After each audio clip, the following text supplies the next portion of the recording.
वैदिक पर्सपेक्टिव के इस YouTube चैनल को सब्सक्राइब करें, वीडियो को लाइक व शेयर करें। ओम त्रिश्चिन्नो अद्या भवतं नवेदशा विभुर्वाम याम उत रातिरश्विना युगोर्हि यंत्रम हिम्येव वाससो अभ्यायम सेन्या भवतं मनीषिभिः। त्रिसप्त ही हमारा आज ही हो, तुम दोनों नवेदस व्यापक, हम तुम दोनों का परिचालन करते हैं और आय पंचमांश। हे अश्विना पुरुष और युगल, तुम दोनों का ही यंत्र शीतल रात्रि के समान दिन है। साक्षात कार्य सिद्धि के लिए ग्रहण करने योग्य हो तुम मनीषियों द्वारा।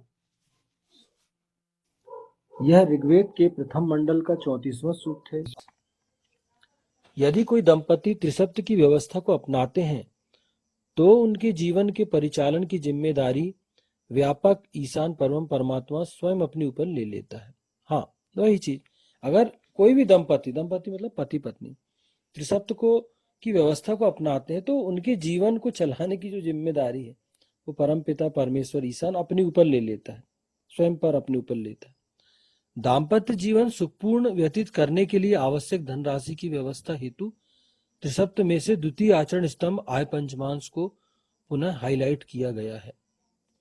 यही बात है कि यदि कोई व्यक्ति इस व्यवस्था को अपनाता है तो जो मैंने बताया कि ईशान उसकी जीवन की चलाने की गारंटी लेता है। दूसरा, जो आपको जीवन चलाने के लिए धन की तो आवश्यकता है, सुखपूर्वक जीवन चलाने के लिए धन की आवश्यकता प्रत्येक व्यक्ति को पड़ती है। आ गया है, वो अपने हिसाब से व्यक्ति निर्धारित भी कर सकता है कि मुझे इतना धन देना है, मुझे इतना दान करना है, तो वो उस हिसाब से अपना दान करे उसको धर्म के लिए। तो ये यहाँ पर इसको हाईलाइट किया गया। क्यों हाईलाइट किया गया? ये बहुत महत्वपूर्ण प्रश्न है।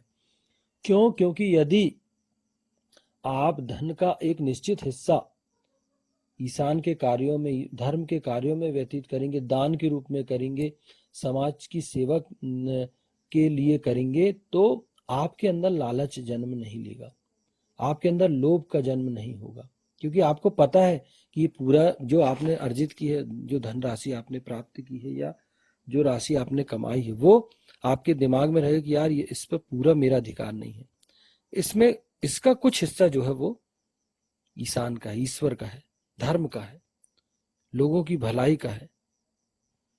तो मुझे अपने उस कर्तव्य का पालन करना, मुझे वो धन जो है वो ईश्वर को देना है, परमपिता परमेश्वर को देना है।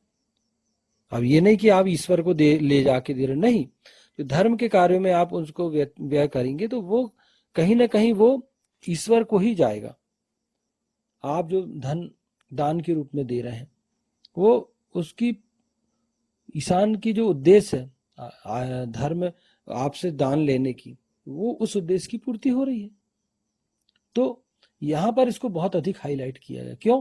क्योंकि यहाँ पर ईशान बहुत अच्छे से कहता है कि आपको जो देना है वो आपकी परिश्रम की कमाई होनी चाहिए। दूसरा, व्यक्ति के दिमाग में भी रहेगा कि जो परिश्रम से अर्जित किया धन है और जो मैं उसका दान करता हूँ वही ईशान स्वीकार करेगा। गलत कामों से, गलत तरीके से प्राप्त किया गया धन ईशान स्वीकार नहीं करता। तो व्यक्ति क्या करता है? प्रयास ये करता है कि मुझे मेहनत से पैसे मिले, तो उसके अंदर मेहनत की भी, परिश्रम करने की इच्छा भी बलपती उठती है। फिर धन के प्रति लोभ भी नहीं होता, आसक्ति भी कम होती है और उसको धन का सही उपयोग करना आता है। तो इससे बहुत सारे आपका जो आर्थिक व्यवहार है, धन का लेन देन का जो व्यवहार है वो बहुत संतुलित होता है। हर चीज का वेद में कोई ना कोई महत्व है। तो धन के लिए, धन आर्थिक जीवन कैसे सफल हो आपका, आर्थिक आपके जीवन में कैसे समानता हो, आर्थिक रूप से आर्थिक व्यवहार कैसे आपका धर्म सम्मत हो, इसके लिए ईशान ने दान की व्यवस्था की है।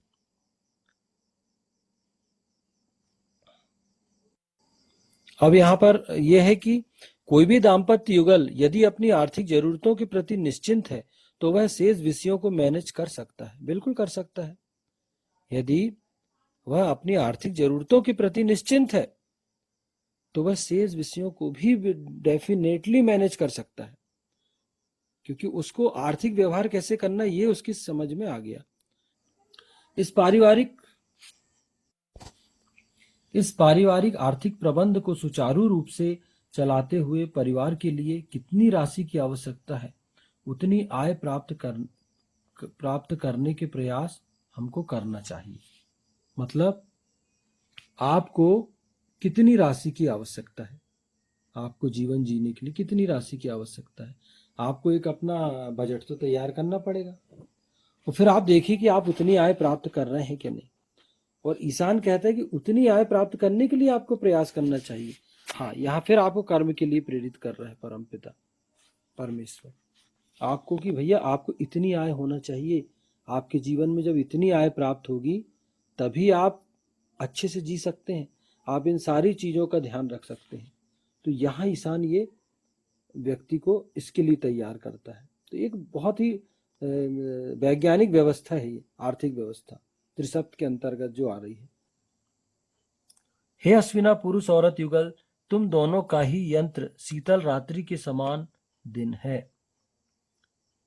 अश्विना, हे अश्विना पुरुष औरत युगल, युवोह, तुम दोनों का ही यंत्रम यंत्र हिम्या इव शीतल रात्रि के समान वाससह दिन है।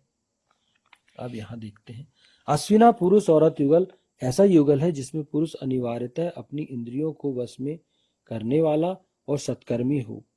ऐसे पुरुष औरत युगल को यहाँ यंत्र बोला गया। हाँ, मतलब यहाँ पर अश्विना पुरुष औरत युगल किसको बोला गया है, जिसमें पुरुष जो है वो सत्कर्म करने वाला हो, इंद्रियों को वश में करने वाला हो।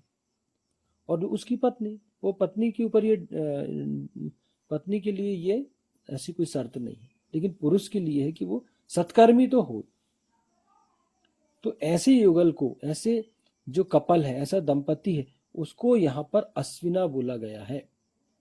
यहाँ पर अब ईशान कोडवर्ड में बात कर रहा है वेद के माध्यम से, कि ये व्यवस्था, ये जो विशेषता जिस व्यक्ति के अंदर होगी, जिस पुरुष में, उसके लिए आदेश दिया है ईशान ने। यहाँ पर यहाँ पर आप देखेंगे तो अश्विना पुरुष औरत युगल को सामने रखकर बात की गई है, विशेषता पर बात की गई है कि जो इंद्रियों को वश में करने वाला हो।